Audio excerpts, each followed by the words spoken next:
So ayan mga ka-tips, papunta muna tayo sa vulcanizing, and ayan, may nag-sponsor sa atin ng Quick Tire para sa unahan ni Gizmo. Ayan.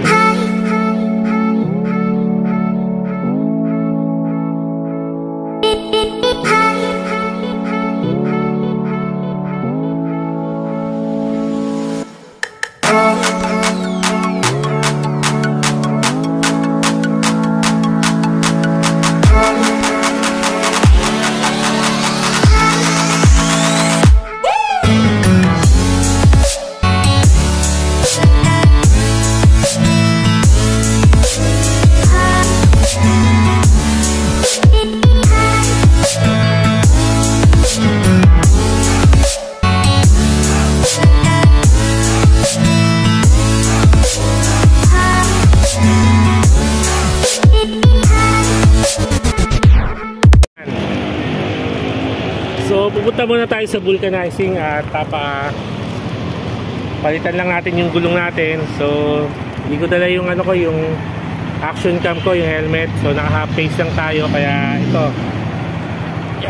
cellphone na lang muna ginamit ko. So alis muna ako mga ka-tips, drive muna tayo.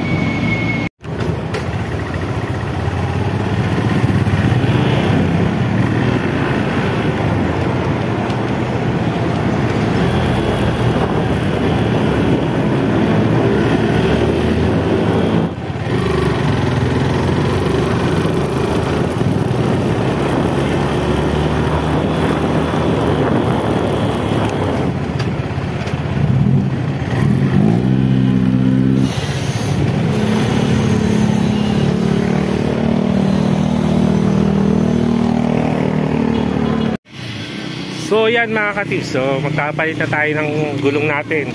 Kung papansin niyo, sobrang kalbo na itong gulong ni Gizmo. Ayan, Gizmo, nice yan. O, di ba? Kalbong-kalbo. So gagamitin natin yung Quick Tire. So size nun is 180 R17. Ayan. So bago na uli yung gulong ni Gizmo. So yung likod natin, ayan, palpa naman to, bagong palit lang tayo eh. So yung unahan lang talaga yung pudpud natin. So ayan, tinatanggal na yung lumang gulong natin. Anong pangalan mo kuya? Ha? Pangalan mo? Amang. Amang? Ayan, si Amang gumagawa nung natin, nung gulong natin, nung kapalit ng gulong natin, gulong ni Gizmo. So ayan, dito tayo sa may 7th Avenue, yung dito, yung vulcanizing dito. Yan. So yan, tinatanggal na yung lumang gulong natin. Medyo nahirapan na siya tanggalin kasi yung pito niya papalitan na dahil nga nanikip na yung ginawa nating cover sa gulong natin. So ito, papansin niyo ito, nag-stack up na dun sa harapan natin. Buti ito natatanggal. Ayan. Aray ko. Ayan, natatanggal pa to. Yung dun sa harapan natin, ewan ko ano nangyari, ba't hindi niya matanggal. So nasira yung pino. Hindi ko alam kung bakit hindi niya matanggal. So nasira yung pito.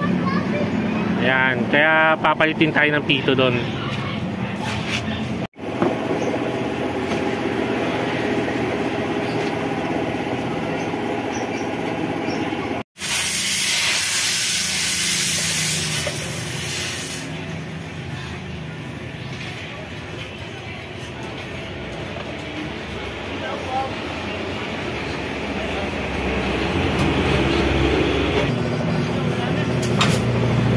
Lagyan ng sila kasi bago naman. Wag na lang. Bago naman yung gulong. Pero nangyayari pag may bumabara yung sila. Bumabara talaga sa pito, no? Pag lumang-luma na, saka lagyan ng sila. Okay. Nagamit ng mga ulang. Okay.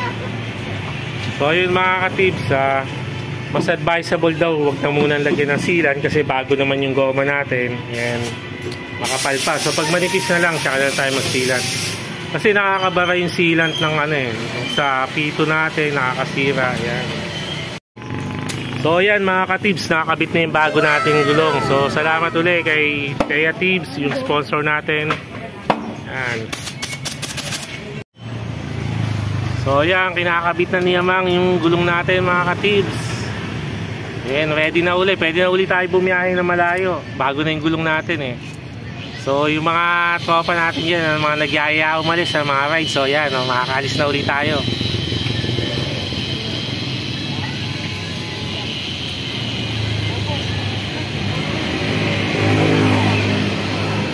O shout out. Mga tropang gulong boys. Yun, salpak na. Okay na mga ka-tips. So higpitan na lang ni Amang yung gulong natin. Then pwede na lumarga.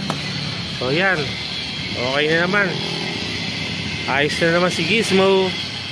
So yan mga ka-tips, nandito na tayo sa bahay. And yan, nakapagpalit na tayo ng bagong gulong para kay Gizmo. Yan, syempre Quick Tire. So salamat sa sponsor natin kay Taya Tips. Syempre Taya Tips, si misis ko. So salamat sa sponsor. Yan, makakagala na uli tayo, malayo-layo. So yung likod natin bago pa rin yan. So dito muna tayo sa harap kasi sobrang upod na talaga yung gulong natin sa harap. So yan, bagong-bago na uli. Pwede na uli lumarga mga ka-tips. So please like and follow my FB page and my YouTube channel. Subscribe kayo. And meron din tayo sa TikTok, Billy J Tips. So ayan na, dito na tayo mga ka-tips. Ayan, Billy J Tips. Back to my YouTube channel.